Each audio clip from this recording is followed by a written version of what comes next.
Saludos, somos estudiantes de la Universidad Regional Autónoma de los Andes, UNIANDES, de la carrera de Enfermería, cuarto semestre, de la Cátedra de Semiología 2, con el tema de exposición sobre complicaciones crónicas de la diabetes mellitus. Los pacientes con diabetes mellitus desarrollan complicaciones a largo plazo, como son la hipertensión arterial, dislipidemia y tabaquismo.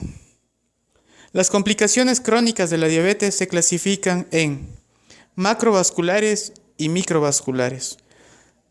Las macrovasculares equivalente a arteriosclerosis, que son las que afectan a las arterias en general produciendo enfermedad cardíaca coronaria, cerebrovascular y vascular periférica. Las microvasculares, por su parte, incluyen la retinopatía, nefropatía, neuropatía y el pie diabético, que aparecería como consecuencia de la neuropatía y de la afección vascular de origen macroangiopático.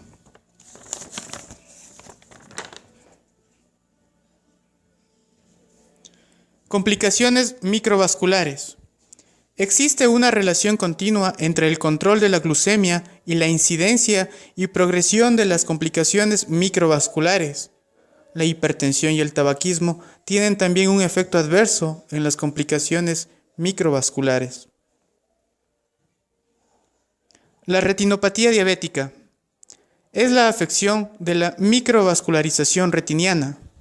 La retina es la estructura ocular más afectada por la diabetes, pero la enfermedad puede afectar a cualquier parte del aparato visual, provocando la oftalmopatía diabética, en la que, aparte de la retina, se puede afectar el cristalino, la cámara anterior, la córnea, el iris, el nervio óptico y los nervios oculomotores. Las lesiones de la retinopatía diabética evolucionan en tres fases correlativas. La primera, retinopatía de origen no proliferativo, la retinopatía preproliferativa y la retinopatía proliferativa. En la primera, retinopatía de origen no proliferativo, se caracteriza por la aparición de microaneurismas, hemorragias, exudados duros. En esta fase, como en todas, puede aparecer también edema macular. Retinopatía preproliferativa.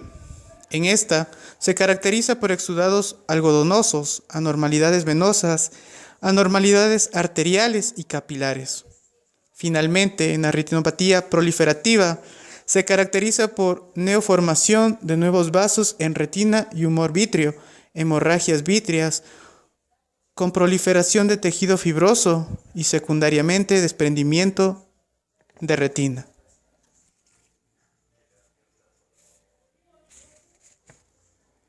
Nefropatía diabética.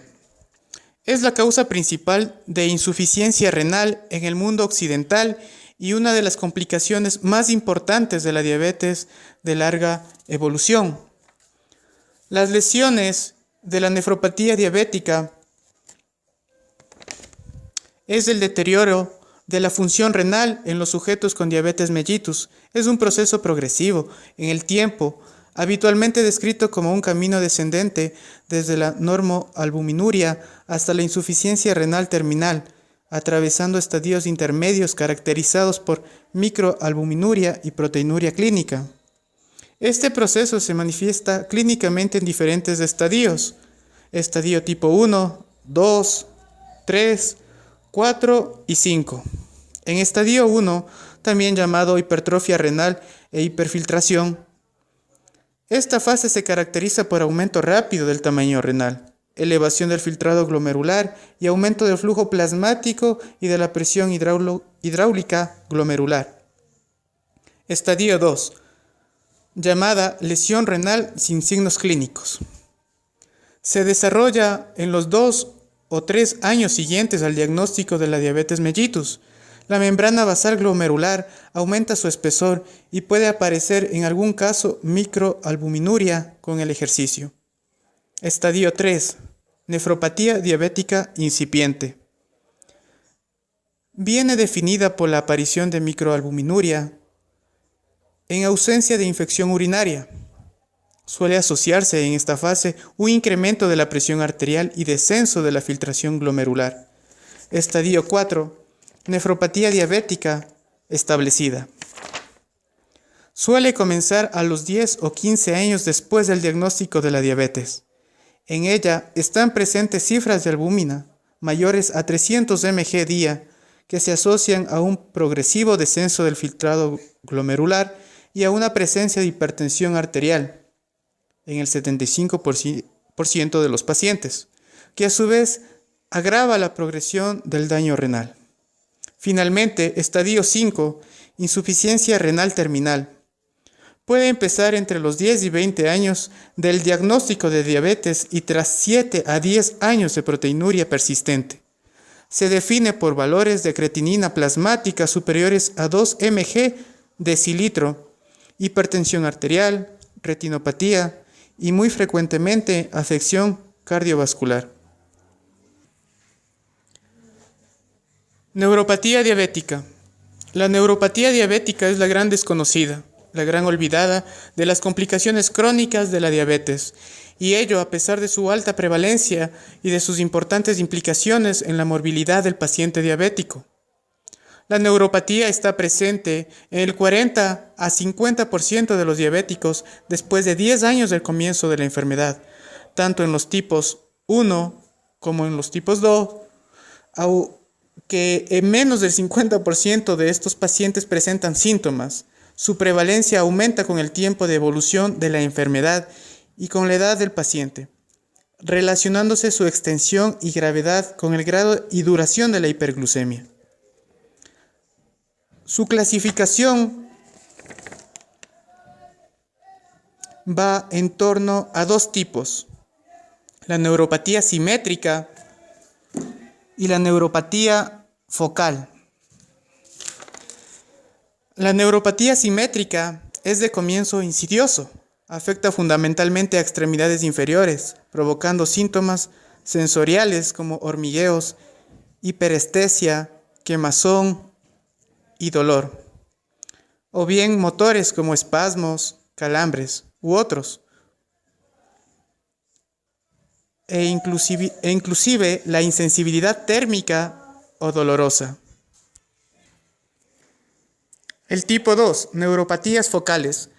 Estas suelen presentarse en mayores de 50 años con diabetes de larga evolución, caracterizándose por dolor de comienzo agudo o subagudo, acompañado de otros síntomas en el territorio del nervio afectado.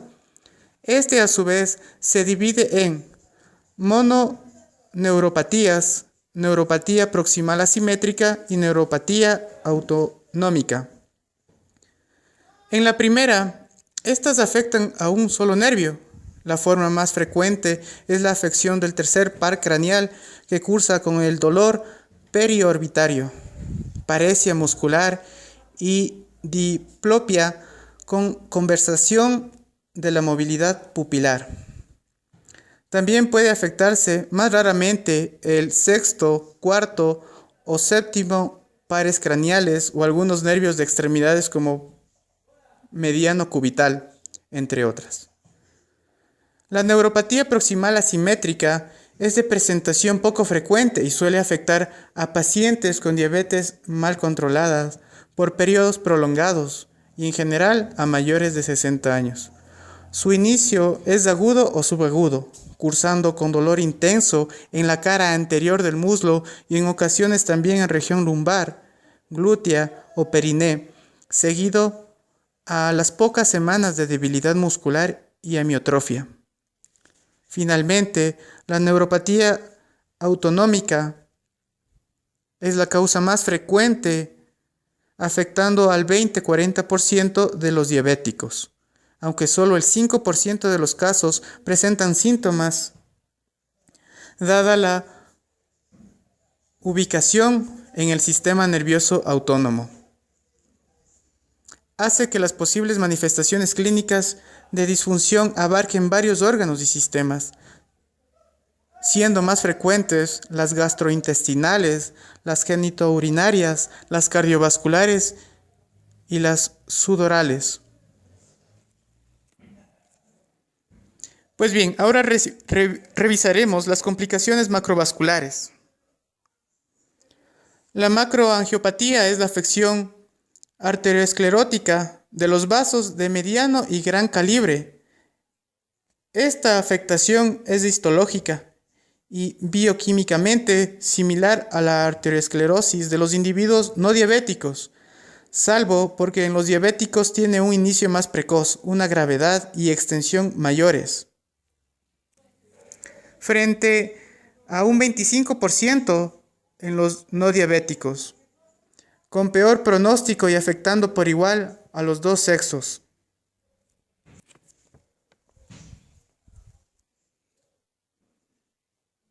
Cardiopatía isquémica. La diabetes mellitus se asocia a un riesgo 2 a 5 veces superior de padecer cardiopatía isquémica, que puede estar presente ya en el momento de diagnóstico de la enfermedad. La mortalidad por la enfermedad coronaria en los individuos diabéticos duplica a la población general, y las mujeres diabéticas probablemente cuadruplican este riesgo en relación a las mujeres no diabéticas. Las formas clínicas de presentación de la enfermedad coronaria en pacientes diabéticos son similares a lo de los pacientes no diabéticos, es decir, la angina, el infarto agudo de miocardio, la insuficiencia cardíaca y la muerte súbita, aunque puede haber en estos algunas peculiaridades, como son angor e infarto agudo de miocardio. Pueden cursar con síntomas clásicos, aunque es frecuente que cursen de forma relativa, indolora, predominando entonces otros síntomas como son astenia, náusea, vómito, disnea o síncope. El infarto agudo de miocardio tiene una incidencia 3 veces superior en los diabéticos que en la población general y con un mayor riesgo de shock cardiogénico e insuficiencia cardíaca postinfarto. Cardiopatía isquémica silente. No existe clínica y se detecta por medio de pruebas como el EKG o pruebas de esfuerzo. Esta alteración es más frecuente que en la población general, por lo que requiere realización anual de un electrocardiograma o EKG. Insuficiencia cardíaca. Los diabéticos tienen un mayor riesgo de presentar insuficiencia cardíaca, 5 veces superior a los no diabéticos, riesgo que es aún mayor para las mujeres diabéticas. Arteriopatía periférica. Su prevalencia es 4 veces superior en el varón diabético y hasta 8 veces mayor en la mujer diabética. La lesión radica en los miembros inferiores, excepcionalmente en los superiores, sobre todo en el territorio infrapatelar o distal en arterias tibio-peroneas y pedias. Formas clínicas. Destacan claudicación intermitente, es decir, es la imposibilidad de caminar una determinada distancia a causa de un dolor en los músculos de las piernas. Se considera grave cuando aparece después de andar una distancia inferior a 150 metros en un terreno llano y a paso normal. Otro síntoma, el dolor en reposo. A medida que se agrava la enfermedad vascular periférica, aparece dolor en reposo, que generalmente se describe como un dolor profundo de los músculos del pie, que está presente en reposo o por la noche.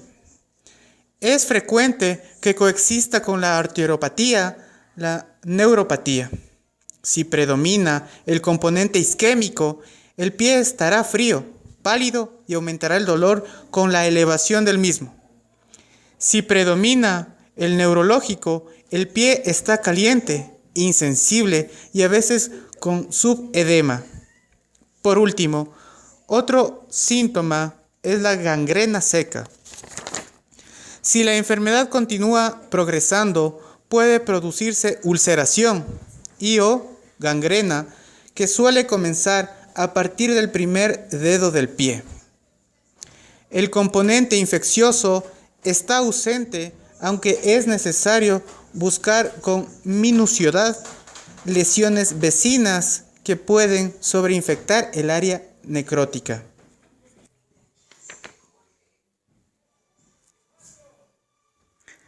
Enfermedad cerebrovascular. Las complicaciones cerebrovasculares son 2 veces más frecuentes en los diabéticos que en los no diabéticos. La suma de los distintos factores de riesgo, como la hipertensión, la dislipidemia y cardiopatía, aumentan la frecuencia de las complicaciones cerebrovasculares en el diabético. Aunque de todos ellos el más importante sin duda es la hipertensión. En los diabéticos hipertensos la mortalidad por ictus llega en algunas series al 50% de los casos.